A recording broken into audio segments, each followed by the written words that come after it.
everybody, and welcome into Blue Jays today, folks, where obviously the Toronto Blue Jays got some incredible news, last night. Now, we already had our initial reactionary, just podcast where we went live right at 8 o'clock this morning, cracked open the Vladimir Guerrero Jr. celebratory wine bottle, and just got after it. So if you just want to see a pure reaction of our feelings towards the Vladimir Guerrero Jr. extension, then after you're done watching this, go check that out. Of course, though, we got to talk about that and what is next for the Toronto Blue Jays. A lot of people are wondering, what could that next move entail? Does it have to? Where are they going to pick? It's good timing. I have forgotten entirely about just the entire shit show that transpired this weekend. However, we do need to bring it up. Welcome in, everybody. I'm your host, Nicholas Blaylock. I'm your host, Adam Peddle, and literally right here, Doc saying, Bo next. That's exactly what was on my mind. I mean, that's literally the next thing, right? We're going to break it down, but, after Vladdy signs, well, what does that mean? It means that you want to be competitive for the future. It means that you want to be competitive this year. It means you're not trading Vladdy, because you literally can't. There's no trade clause in his contract. But you never would do that. And now the whole mentality of this organization, at least from a contract and financial standpoint, has completely shifted. So where does that shift to? Well, how do we get even more guys locked down? How do we stay even more competitive? And the next guy is obviously Bichette. But welcome in, everybody. Laura Leasy, Jam Project, Sophie, Joseph, True North Strong and Free. Hello and good afternoon. Also, shout out to Justin McKay here saying, happy about the signing. I'm going to be wearing my jersey into work this week. And that's another thing, too. There's a lot of people in the fan base right now who are very happy just from a financial standpoint. You have a Vladimir Guerrero Jr. Junior jersey, Retiring that thing. That thing is going to be good to go for the next 14 years. Yeah. You know what I mean? Buy your Vladdy jersey, seriously. No, that's another thing people aren't even talking about. It's like, you lock up Vladdy. I've already seen comments being like, I'm going to go to the games now. Oh, true. Literally, remember, shout out to our girl, not Lindsay, on Liz on Twitter, who was literally like, I'm not going to a game until they extend Vlad. You're going to games now. You are now going to baseball games. So shout out to the Blue Jays management for getting this thing done, folks. Here it is, just, further hammering our point home that it is, in fact, official. 14 years, $500 million. Such a nice and even number, everybody. I always thought that was the beautiful, happy middle ground right there. You get a massive payday that represents who you are, what you can bring to this team, how old you are. We also, as a Toronto Blue Jays team, get to have their guy locked up forever. It does break the bank right now, but you're hoping that later down the line, through inflation and various other things, it won't be breaking the bank. So just a fair deal across the board. 14 years. That is right up there as being one of the longest contracts in all of baseball right now. So Vladimir Guerrero Jr., he's not going anywhere. If you don't like him, then maybe you're upset about this, but you would be in the minority. Because there's a lot of people out there that are saying, because I've made some shorts being like, every Blue Jay fan waking up this morning happy and celebratory. There's some people that are just angry, and to those people I ask why. Right. Really why? This is maybe you don't like Vlad, maybe you don't like him not jogging down to first base, maybe you don't like his athletic build. Okay, but he's also clearly by far the best player in this team and one of the best players of all time. So I don't know why you wouldn't be happy. But anyways, he's down. He's locked down for a long time. Again, no trade clause. There's no deferrals, and there are some bonuses too that have to come out a little bit later. But there are some bonuses based on how he performs that he might get. Now, what is next for the Toronto Blue Jays? Obviously, they got to go and they got to play some good baseball. I mean, they locked him down. Great. Now go out there and win. But in terms of just building this roster moving forward, what is next? And everyone talks about Bichette, right? Because he said this earlier back in spring training, saying the ultimate goal is to play with Guerrero long term. That's always been his goal. He wants to win a World Series with Guerrero, et cetera, et cetera. However, when you think about what other people have come out and said, like Bob Nightingale, saying that Bichette's basically destined to hit free agency and there's nothing else, then it goes, okay, well, is the signing of Guerrero maybe change that narrative a little bit? Where do you kind of put the whole Bichette conversation right now after Guerrero? See, for me, I think that this is good news for Bo in the sense that now the priority of Vladimir Guerrero Jr. is no more. It has been dealt with. It is done. Before I continue, big shout out here to GG with the $27.99 dono. How much are the beers gonna cost now? Oh, that's true. Good question. Good question. I hope that this Guerrero contract doesn't inflate them too much. But listen, if by me purchasing a beverage from the Rogers Center, it means that Vladimir Guerrero Jr. is here forever, then that's a fair price to pay, in my opinion. Donated 27 Canadian Shut this up, It's man. not even on the thing. I don't know where it's coming from. This program is messed up. All right, it's literally not on the program. Well, shout out and thank you, GG. We appreciate you, dude. Going back to what I was saying is, Bichette knew that he was always the secondary guy in this whole thing. He actually came out. What's going on? I'm trying to fix this problem. Midstream. All right, well, as I was saying, Bichette knew that he was not the priority. He actually came out and said this during spring training when he was talking about, how he is doing right now in terms of his play, everything like that. And he said that he realizes that Vladdy is the priority and that they haven't, at that given moment, come and spoken to him. The priority now, Vladimir Guerrero Jr., is no more. So that alone is like one big barrier for Bichette, where it's like, okay, you enter free agency now, you don't need to be split up right here, going after Guerrero, then trying to go after Bichette. Bichette is there. Vladdy is locked down forever. So for that reason alone, I think this is a good thing for Bichette. Yep, it is a great thing for Bichette, but if you're looking to lock him down after and soon, I think we got to wait a little bit. We got to see how Bichette performs this season. You got to see if he can be the Bichette of the past. Plus, I think if you are Bichette, unless you are, you really do value the fact that, yeah, now that Vlad is locked down, I want to sign right now. But here's the thing. Do you even know what your value is? I think you need to see a full 162. So I feel like he's going to hit free agency regardless. Let me be very clear. Yeah, I know he's going to hit free agency. Yeah, Bichette is going to hit free agency. What I meant by all that is that when you are in free agency, now, if Vladimir Guerrero Jr. was there and Bichette was there, I would say that the chances of them getting Bo back on this team are so minimal because they are going to be all eggs in the Vladimir Guerrero Jr. basket. That's done now. Those eggs are back home. They are ready to pop off right here. So now all of your focus can be on Bichette should they decide to go in that direction. Right. And they got to see again, how is he going to be this year? Because if he comes out and he's exactly like Bichette of the past, then what are we doing? Let's lock this guy down. If he's interested in wanting to play here, let's go make a competitive offer and get Bichette. If he doesn't perform like that, then there's maybe some question marks, or maybe he takes a 1 year, kind of prove it, 2 year, wants to get a better deal later on. But like we brought up in that whole reactionary podcast at 8 a.m. this morning, you could see that the Blue Jays right here in 2027, when you scroll down on Fangraphs, they're only committed right now. It's about $137 million. And that also, does it include Vladimir? Yes, it does include Vladimir Guerrero Jr. now. Compared to this year, which is $274 million, that's basically half of your payroll in about 2 years that's going to be gone. So if anyone's wondering, they can't get Bo and Vlad, that conversation should probably be over, because what is Bo going to be realistically worth if he does have a good year and the Blue Jays are offering him money? 25 mil, maybe high 20s, maybe 30, you never know. That's still a contract that they can take on as being one of the highest contracts or one of the highest payrolls in all of baseball. And for me, again, if he has a great year, let's go. And again, here's the thing. Let me bring this up too, because some people might have this argument. If the Blue Jays, let's say Bo has a great year. Let's say Vlad has a great year, right? But they don't go and they either don't make wild card, they don't win in the playoffs again. Is everyone going to start saying, well, we can't run it back with these guys because that's not working? Do you believe it's that narrative? Because I've heard that narrative. I've heard that narrative a lot with the Toronto Maple Leafs. It's like, oh, well, that's not working with Austin Matthews, not working with Mitch Marner, but yet they're some of the best players in baseball. Sure. You know what I mean?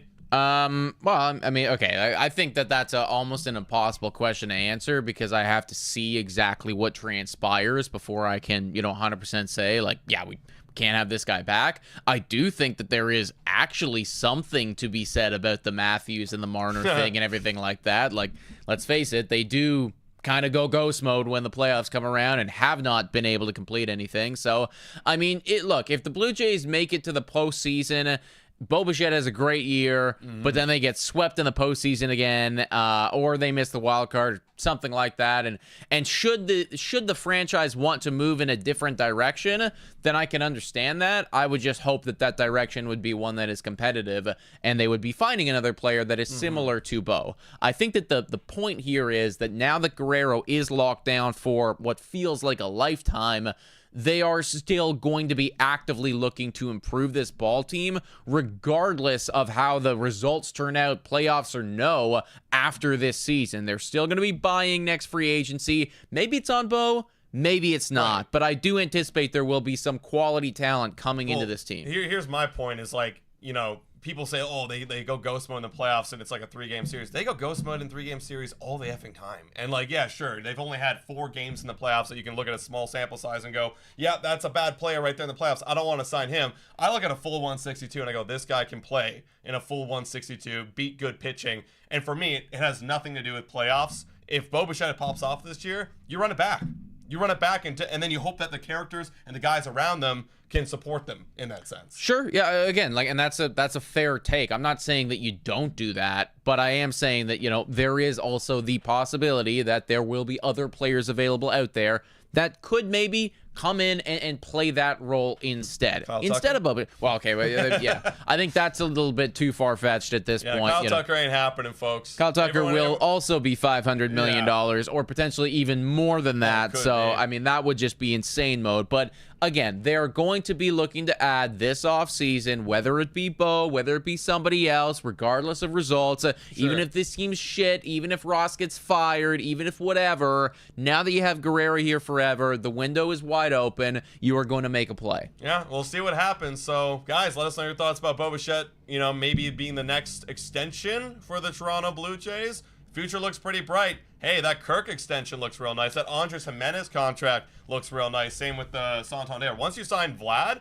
those 3 contracts look very good. Yeah, exactly. And and honestly, that is, I mean, you could make an argument as well as to why maybe that's not, or why they might not necessarily be looking at Bo because of that right now. Because you just think about the makeup of the team right now. You got your middle infielder in Jimenez, you got your catcher, and then you got Vladimir Guerrero Jr. here forever, who's your big bat. Maybe you should sign Varsho to extension. Maybe you get well, that was Anthony Santander, right? You get your big cornerback. Yeah, okay, fair enough. But you know, your big defensive outfielder in Varsho, maybe get him to an extension. Could be something. I actually just emailed us a really good article here. This came out 30 minutes ago, folks. And before we moved on and talk about next series, I think this is really, really cool because this highlights how much Guerrero could mean to this team when everything is said and done. These are all of the just total ranks of Toronto Blue Jays players in history. So we're talking about the guys who have made an impact. We're talking about the guys whose names are up on the level of excellence. Total games played. Vladimir Guerrero Jr. right now is 23rd all-time among Toronto Blue Jays. He is more than halfway to Tony Fernandez, who is the #1 guy. When this contract is, that's the thing. Assuming he doesn't, you know, get crazily injured, when this contract is said and done, he will not only beat that, but he will smash that record. You know, if he plays 10 full, let's just say 10 full seasons, that is 1,620 ball games. He will smash Tony Fernandez's record right there. Again, maybe Bichette ends up also getting extended, in which case they'll both be going up. But again, he will be the most active Toronto Blue Jay player ever. And then looking at here too, like home runs. Okay, 160. Yeah, that's for 6 seasons. What can he do? Right, he's still got 7 right here. Can he go and get? Can he double that in the next 6 years? I mean, I think. Assume so. In fact, I would argue he absolutely should. Right, you're paying for the prime of his career. And if he did, then there's like almost matching Delgado right there. 100%. Whatever's left, so he could be the all-time home run leader. That's right. All-time games leader, hits leader, dude. He could smash that in 4, 5, 6 seasons from now. He could be smashing that hits total. Dude, yeah, like RBIs too. Again, like if he just repeats what he did for the first half of his career, does it again, and then tack on another, 8 years of time that he's going to be here. Like Vladimir Guerrero Jr., if this contract goes even half as good as we expect, right? And I think that honestly, we're kind of looking at the floor here because like there could be an MVP in there. there could, who knows? Fingers crossed, there could be multiple MVPs, right? Yeah. But I assume at least there will be several All-Star finishes, several Silver Sluggers. When all of this is said and done, Vladimir Guerrero Jr., especially if he had a little bit of postseason success, because I do think to be crowned the greatest Blue Jay of all time after having World Series wins, a little bit of postseason success would go a long way. Bit, But I do think that Vladimir Guerrero Jr. could and almost should end up as the greatest Blue Jay player to ever play the game when this contract is all said and done. Just looking at all those statistics right there. And his jersey will be retired. He'll be on the level of excellence. 27 will be worn no more. Pretty much, That's it, right? That's it. So, yeah, Blue Jays, Blue Jay fans, you're in for quite a treat. We're going to be old as hell by the time we see Vladdy finish his career with the Toronto Blue Jays. And I love it. I love it, man. It feels great. Now, let's transition a little bit and let's talk about the miserable weekend that we just all went through, because we gotta go back to reality. I mean, we got swept. The Blue Jays did not have a good time last weekend. Starting with the Friday game, everybody. In this one, you had Mr. Kevin Gausman go. He got ambushed very early. 2 runs, 2 hits, very early ambush. And then the rest of the game, I think he had like a retired streak of like 15 batters, 16 batters in a row, and the Blue Jays offense couldn't get anything going. They only got 4 hits. The Mets only got 4 hits, but ended up with 5 runs because of a weird inning with Fluharty. There was a weird situation where John Schneider had a matchup and he had in mind. It was Juan Soto coming up to the dish. Gausman just walked his first batter, got his first base runner in that like 4 or 5 inning stretch, and he takes him out for Mason Fluharty to go up against Juan Soto. And what do you know? Second pitch, double. Boom. It's now a 3-0 ball game, and things kind of snowball from there. I want to pick your brain about that because we talked about it on the live stream we were live for.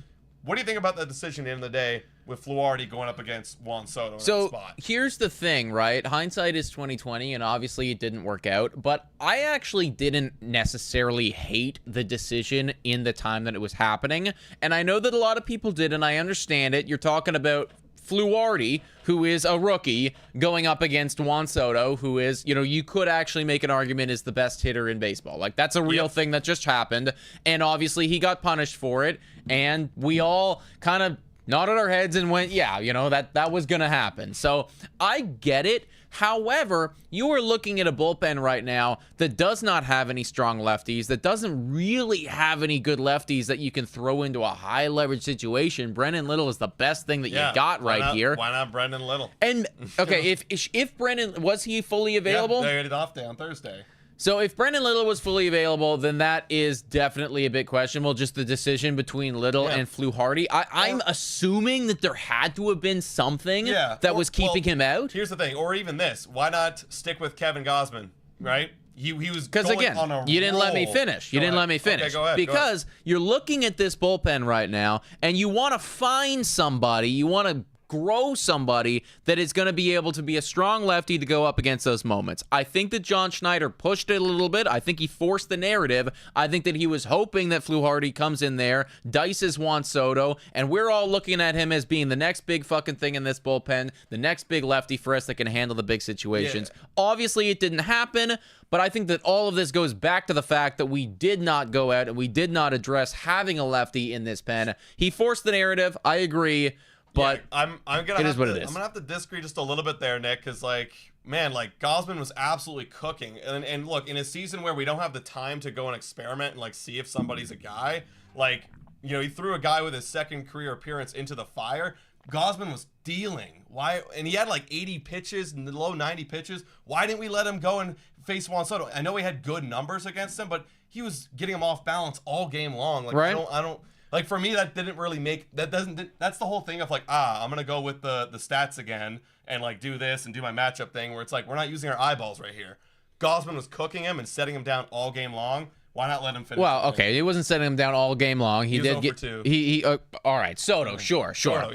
But the rest of the lineup, he did give up some earned runs. He didn't have right off the top, but he had 50. I understand. And listen, ultimately, if we could go back in time, we would do that. We'd probably keep Gausman in. I'm just trying to play devil's advocate here and saying that clearly Schneider wants to find a lefty who can handle those moments. he believed in Fluharty, right? Yeah. And maybe that was a fool's hope because it didn't work out. And maybe actually, I can promise you that moment was too big for him. But I would also argue that it didn't actually fucking matter. Because we didn't score any runs to begin with ever. No, it's true. So none of it mattered. At the end of the day, like, the offense is to blame here. For whatever reason, they weren't able to get anything off McGill. The curveball was just absolutely disgusting. And they couldn't decide which pitch they wanted to fucking hit. So at the end of the day, it didn't matter. But that was the kind of first pretty questionable decision by John Schneider. And then I guess I'd also say, too, before we move on to the second game, I hope that, now in hindsight, seeing that the offense hadn't scored anything at all, I actually like the decision because I hope that it was a lesson learned. And now, moving forward, Fluharty will not be put in that position again. If he does it again, then, I don't know what the fuck you're doing, John. That's crazy. We were going to lose that game anyways because we didn't score a single run. You put him in. You learned your lesson. He is not ready for that moment now. Do not do it again. It better be, right? But then he goes on and makes some more very interesting decisions throughout the entire weekend. This one I don't know about. Yeah, so then on Saturday, 2-3 ball game, the Blue Jays lose. Chris Bassett, he absolutely again dealt. The common theme this weekend was the starting pitching carried. He goes 6 2/3 innings, only giving up 4 hits, no walks, and 9 strikeouts. Like, he absolutely cooked. And then it came down to, the Mets eventually, and the Blue Jays had the lead. It was 2-0 for a long time. And then it came down, 2-0. Brandon Little, man. Brandon Little. And there you go. There's another guy, and he gets a hit off of Jesse Winker. Then there's the whole thing with Springer. Springer showed his age in the outfield again. Remember how I was saying, man, these routes are really weird? That route to the ball, holy mother of God, it was really bad, and he actually got hurt on that play. Because he was twisting and turning and twisting and turning, and it was a catchable ball if he was 3 years younger, and then he hit the wall. Eventually, those were going to catch up to him. And look, we don't want to hate on Springer too much here because the guy is the best bat on the team right now, right? But the routes out there in the outfield were looking a little strange to the eyeball test. And again, I am not an outfield coach by any stretch of the imagination, but it was just kind of like one of those things where eventually this is not going to work. Yeah, I can tell you, I used to play outfield. The footwork was ass. It was all over the place. It was like twisting and turning and twisting and turning. Like, you got to commit to one direction. You got to find the ball. Then the questionable decision was this. Okay, it's 2-2 ball game. In the 9th inning, you had Edwin Diaz come out from the Mets, right? In the top of the 9th, come out, their closer, shutting us down. They want to get to the bottom of the 9th. They want a chance to win, so they bring out their closer and shut it down. We instead go with Nick Sandlin. Hoffman's been fully rested for now 3+ days, and we go with Nick Sandlin to shut down the team. And let me find the little play-by-play here, because it was pretty shaky from Nick Sandlin. Give me one moment, y'all. For those on video, I'm gonna get you the play-by-play. Here we go. Is this it? Yeah, here we go. So you had Brett Beatty ground out. Okay, that's great. Then he walks Siri. Then he singles to Torrens. Also, before he singled to Torrens, wild pitch by Nick Sandlin. Singles to Torrens. Then he goes and brings in Jeff Hoffman, which was John Schneider bringing in Jeff Hoffman. And then all it took was just a fly ball, ends the game, sack fly, game's over. So the decision there to not go with Hoffman, to go up against their closer in the 9th inning, what do you think about that decision? Well, it seems to me like he was trying to play for extras, right? That's what I thought too. Or like he was hoping to win in extras. Yeah, I'm going to get my guy with a runner in scoring position. I want him there. But and you know what? I guess I kind of understand it because his thinking is like, okay, right now we are not in it. Like right now we're set to lose. We need to get back to an opportunity to win. And if we get back to the opportunity to win, then I want my really good guy to be in that spot to hold them down. Yeah. So then we can. So like again, it feels like we were doing a little bit too much 3D chess there, and it's like, okay, well, let's just fucking make it to extras first and then see what happens. That's where I'm thinking, like, okay, I absolutely hear it. I thought that was the strategy, and maybe it is, maybe it isn't. No one's really figured out the whole, extra ghost runner on second strategy. Do you put them in when it's a tie game? Right. Do you put them in there? In my opinion, you put them in when it's a tie game. You put them in, like, you shut them down, because here's the thing. I got to get to extras. If I put in Nick Sandlin, give up. Well, now I'm not giving my offense a chance to win. If I put in Jeff Hoffman, I'm giving my offense a chance to score. They already burned Diaz. Right. So it's like, okay, well, if we're playing matchups on the pitching side of things, Diaz has already been burned. Maybe Jeff Hoffman gives you a real quick, like, 7-pitch inning. Then you could start him in the 10th. Like, I want to get there first to give my offense a chance. Yeah, and that's super fair. And I do hear, I get where people are coming from. Like, I kind of want to see some type of mathematics on this or something. Like, figure out exactly, like, the win probability swing between having somebody in there like Sandlin and then having somebody in there like Hoffman and then giving your offense a chance. Because keep in mind, right, I mean, what if the Toronto Blue Jays offense comes up in the 10th and it's like a walk and a home run? And now you're up by 3, and it's like, okay, well, now maybe we can put in Nick Sandlin into that 10th inning where the Mets are up, and yeah, maybe they claw 1 or 2 back, but we have enough of a buffer to win. You know, and you never gave your offense the chance to maybe get that big shot. So ultimately, I get it, but I don't, and we lose the game. However, we're criticizing John Schneider. 2 runs still was not enough in the entirety of the ball game. I mean, all these pitching decisions, like, give the guy credit too, right? 2 runs for the entirety of the game, right up until the 9th. Like, we held them. The pitchers held them, and the runners in scoring position was bad. That was the thing for the offense. We still got 10 hits, but there was like no power whatsoever.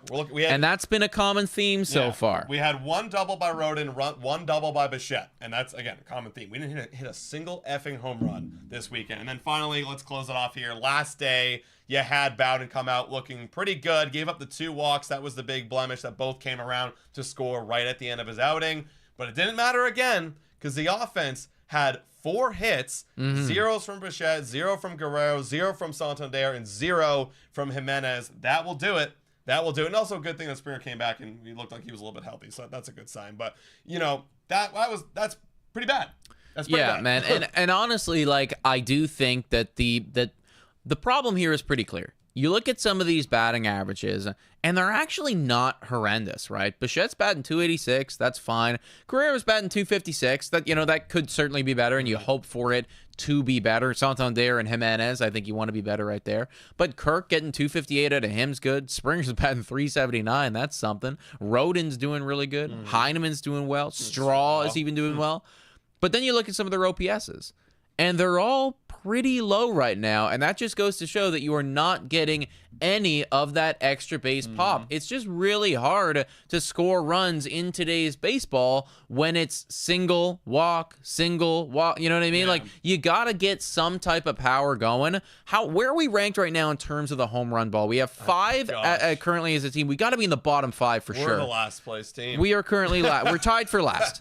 And that checks out, right? Like, that tracks. You look at someone like the Yankees, 25 fucking bombs. Now, I'm not saying that we are a New York Yankees type of offense, but you bring in Santander, who you were hoping would come out here and, maybe bat 40. You just gave Guerrero $500 million. He doesn't have one yet. Bo Bichette doesn't have one yet. Springer Dinger doesn't have one yet. He has one.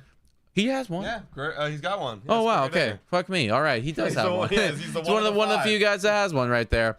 But again, not enough power right now coming from the boys. Tough to score runs. Offense just needs to be better. Yeah, and again, it's early. You're hoping that the power's there and they got to unlock it somehow, but time will tell. I mean, yeah, you brought up Mr. Santander. I think everyone's kind of looking at him now. It's been 10 games now, Santander. Like, let's get a little bit cooking. Is it going to take you all the way to the homestand? I hope not. You're in Boston now. That's a big hitter-friendly ballpark. Can we unlock something here? Can we see some Tony Tater action happening?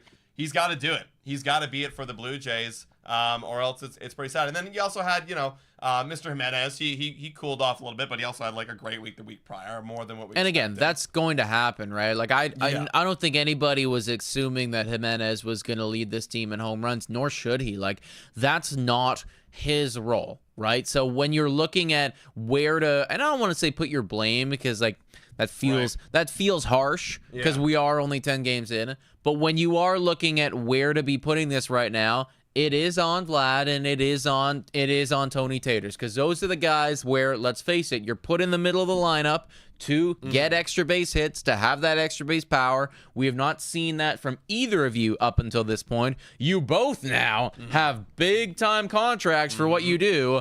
We need to see the home run ball come back to Toronto. Now, I saw some people in the chat being like, we got to switch up the lineups and change it up and move Santander down. I think it's still too early to be finagling it. Like, you sign this guy, you know who he is. You got to commit to what he is there. I mean, I also wouldn't be totally opposed if you wanted to get, like, Alan Roden up in the mix or Will Wagner up in the mix, because they both are off to pretty good starts. Actually, that's one of the guys I wanted to highlight right here before we get to our J of the Week was Alan Roden. Look what he did this past week, folks. 1.117 OPS, 1,117, batted .417, 2 doubles, 5 hits, and he got a walk. Alan Roden, man, every time he comes up to the plate, I feel like I got a legit opportunity to see something get done. Granted, very small sample size, but it's what I've been feeling. Do you want to give him some more opportunities up in the top part of the lineup? This guy's batting 9th most games. You know, it wouldn't be a bad idea to mix it up. Well, where do you put him, though? Like, who do you bump down? You know, that's a good question. Like, hey, you got Santander 3. Kirk's obviously going to be batting. Oh, no, Jimenez batting 4. Then it's either Springer or Kirk. You throw him up to 7? Is that going to change things up? Like, you want to give him a little more? It's like, do you want to give him more RBI opportunities, maybe? Because that's the thing. Like, by the time we get to Alan Roden, we get struck, you strike out, we end the inning with like the guys in the middle there, like Straw, or granted Straw's doing really good, Ernie Clement, David Schneider, these guys, you know, Heineman, he's been pretty good actually, but like those middle like 8-7 hitters, they kind of kill the rally before we get to Alan Roden. Doing something. I don't want to change it up too much, because I think that's a little bit of an overreaction, but maybe promote this guy a little bit. Get him up there. Get him some more. Well, you can bump him up a couple spots. I'll be honest, I don't know how much difference that's going to make going from, 9 to 7 or 8 to 7 or what have you, but I mean, maybe it's the beginning of something. Put him up. It's mathematically better, so just do it. That's true. Now I'm looking over here at Anthony Santander's beginning the last season, because this is kind of one of the narratives that people are saying, hey, he's a slow starter. He gets off slow and then he heats up as the season goes on. And that is true. In the month of April to March last year, the guy had 4 home runs. Now, he had 18 RBIs, which is a hell of a lot more than he's on pace for right now. He batted .213 and had an OPS of .715. So I agree. Slower start for sure. You look over at the months of June and July, that's where he really made his money. Had 13 home runs in the month of June and 9 in the month of July. So that's where he really started popping off, when we were kind of in the dog days of summer there. But even that is a better start than what he is off to currently, right? 18 RBIs. Yeah, that's okay, fine. Like, 4 home runs, .213 batting average, sure. But 18 RBIs. He was still producing, and as of right now, we haven't seen that. I think he's only got like 1, 2, 3 RBIs, something like that. Maybe not even 3 at this current point in time. Let's see, he's got 1. Yeah. So that obviously needs to change dramatically moving forward. Yeah, and again, let's hope that it's just time will tell. Also, real quick shout out here to Good T Nice House saying, so happy with the Vlad signing. If his career takes off the way we're all hoping for, we could potentially see our first homegrown Blue Jay in the Hall of Fame wearing a Blue Jays hat. Steven Delgado deserve Hall of Fame. Shout out to you, Good T Nice House. Thank you for the $10 dono. And yes, absolutely agree. We're going to watch an amazing career from Vladimir That's true, actually. Jr. Guerrero, again, like, he's still got work to do. I look around the league, and I wouldn't classify him in kind of the on pace for Hall of Fame right now. Like, there's still a lot that he needs to do, and I think he'd need to take another step.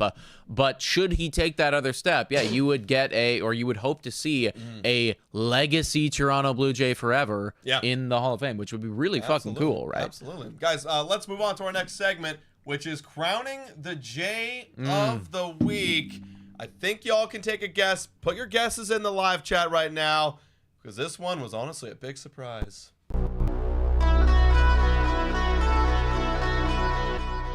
All right, J of the Week, everybody. Nick, who is it? Big surprise at the beginning of the season. Now, though, I mean, it is really the only option. You got George Springer as the J of the Week. Now, I do think that you could make arguments, and I see Sophie in the chat right now. I think an argument could have been made for Chris Bassett, because he was really good, but also the start was wasted. The start was wasted, whereas George Springer, all week long was delivering in key moments. I mean, the guy stole a base for crying out loud. Like, he's doing everything in his power. He got hurt. He's throwing his body out there.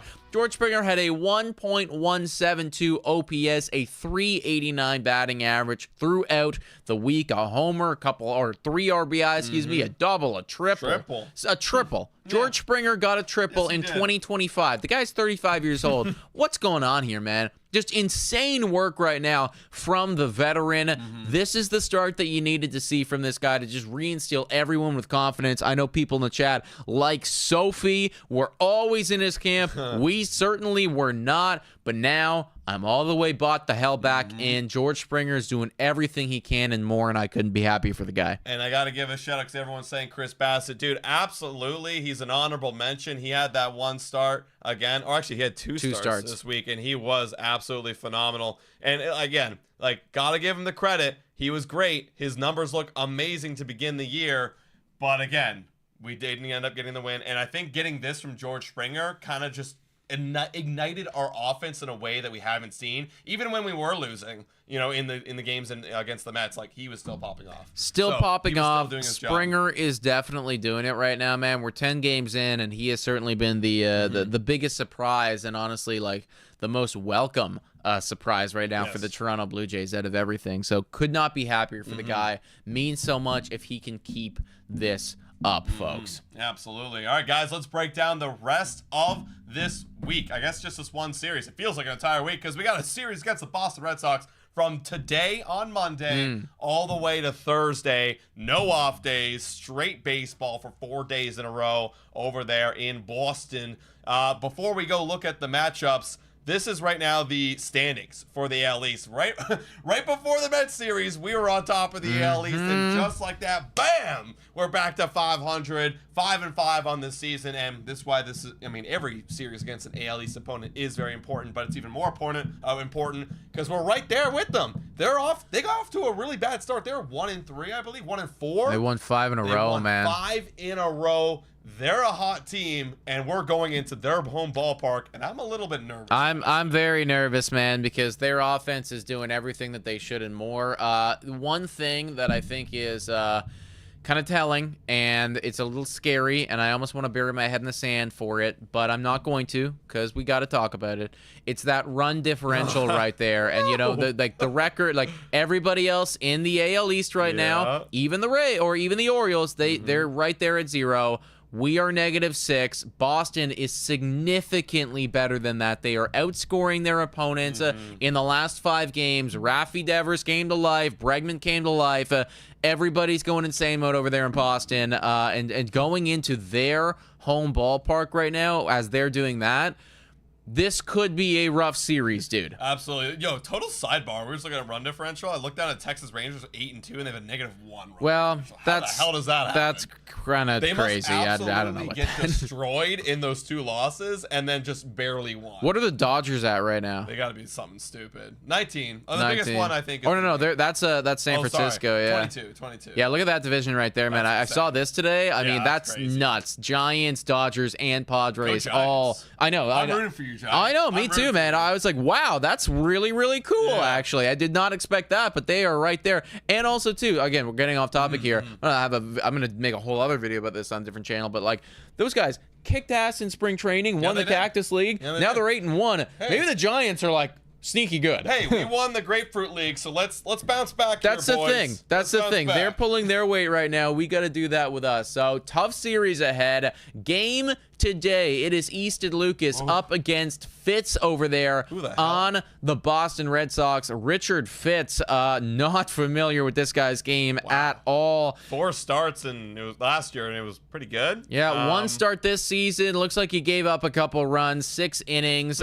25 years old, so clearly a youngster here over there for Boston. What I'm mainly concerned about, though, is one, how our offense is going to look today. Because, look, when the Toronto Blue Jays offense is bad, it actually doesn't matter who the hell's on the bump. We've seen that time and time again, right? Like, you could throw out anyone out there. The ERA doesn't matter. You could be a fucking rookie. And when they're bad and they're swinging at shit that they shouldn't, we're going to make the guy look good. So are we going to be on our game today? And then also, too, how is Bregman going to look? Yeah. How is Devers going to look? How is Duran going to look, right? Yeah, That lineup is significantly better than our lineup, and they're up against Easton Lucas. Yeah, and Easton Lucas is up against the Washington Nationals. You know, that's 5 innings. Now, I'm not trying to take anything away from him. I mean, the guy would look pretty solid. He looks solid. But he's up against a red-hot Boston Red Sox team. So, without further ado, guys, I do want to give a quick shout-out here as we give our predictions to the sponsor of this video. Hey guys, time for a quick shout out to the sponsor of this video. Hit your picks and knock it out of the park with Betway. Scan the QR code down below or click the link in the description to join the action. Available in Ontario only, must be 19 years older to participate, and guys, please bet responsibly. Now, back to the content. Shout out to Betway every day for being absolutely phenomenal. As expected, the Toronto Blue Jays are the underdogs in this one, and I do agree with where the line's at. I'm actually surprised that we're not even a little bit significantly more underdog, everything being considered with the way Boston's looking, with the fact that they're at home, with the fact that our offense has been pretty ass. Red Sox are favorited. I think that that's a reasonable thing to go after. I do like the over on this one, and that is favorited. That is going to mean that our offense is going to have to come to life a little bit, which is maybe a tiny bit scary for some people. But I promise you that they're going to put up runs. So if we can just put up a little bit, then I think it's going over. Here's the thing. Vladdy has a great... Well, I mean, who doesn't have great numbers in Fenway Park, honestly? But Vladdy has great numbers in Fenway Park. He just signed his big deal. You know, maybe he pops off a little bit. Time for a home run tonight, Vladdy. Exactly. And you're up against Fitz. It's a young guy. Now, granted, you know, you don't see his stuff very often, so that could cause us some problems. However, what I do have faith in is that the Boston Red Sox are going to do some damage. They're going to do damage. And they're going to score a lot of runs. So, honestly, over 8.5 feels like an absolute play. But if I were to take a money line, I would have to go with the Boston Red Sox. I would also be the same way, everybody. I do think that both Adam and I are going to predict a loss in this first one right here. It's less, honestly, it's less about the pitching and just more about their offense looks significantly better than our offense. This one, though, might be about the pitching because game 2...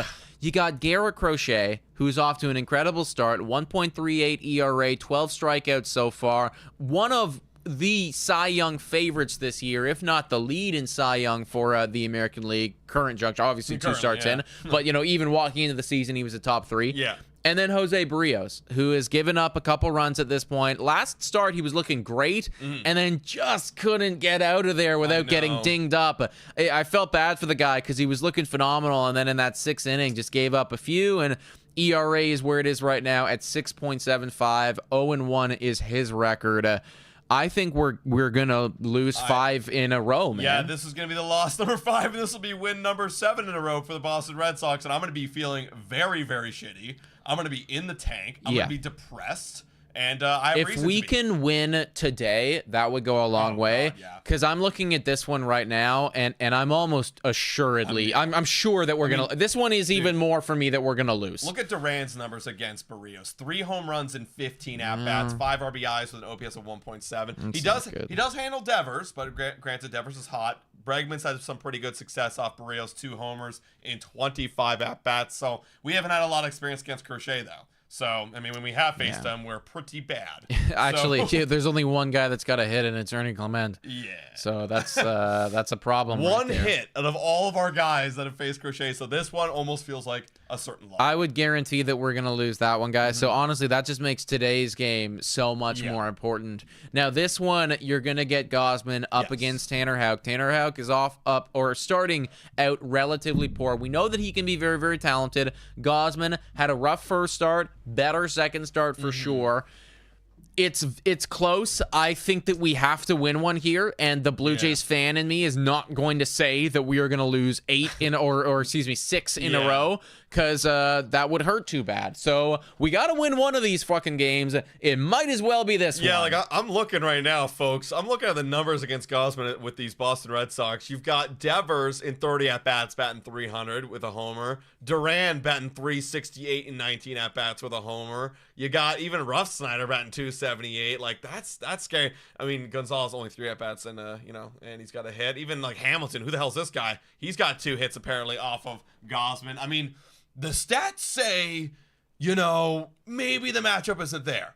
However, we can't lose, like you said. That's the so thing. we win. Listen, I'm not about to predict us. No. You know, like what? We're 10 games in. We're starting just a little bit to learn what this team is. Gosman's playing great right now. Gosman had a good start. I wouldn't be surprised too if the boys come out after this big Guerrero extension in Fenway Park and just light it up offensively speaking. Right? Obviously, we're down in the dumps after that 3-game series in New York. Hopefully things will be different. Again, tonight's game is very, very important. But we win this one. We're 1-2 so far in the series. Final game, you got Bassett up against Buehler. Buehler not starting out great. Bassett on the other side of things, I mean, is looking vintage right now. I mean, I think that we got to win this one. Split the series. It's actually going to be a tough split, dude. And now that I'm saying that we're splitting, I almost want to say that we're going to lose because that feels more likely to me. I know. But we got to split. Look, the realistic part of me is saying we lose 3 here. Like, seriously. And it's the last game, not this one. I think we actually have a really great chance to win this game. Yeah. Like, Bassett looks even better than, I mean, look at him. He's amazing right now. He almost won J of the Week, as many of you saw. I would say we'd realistically end this series being 6-8, but I can't let that happen. We end this series going 7-7, and that would be a major And win. you know what? Honestly, the big problem for me, like, I think I'd feel so much more confident if we just scored more than 3 runs on the weekend. Because, like, again, Bassett had an amazing game. Yeah. He went 6.2 shutout ball. Yeah.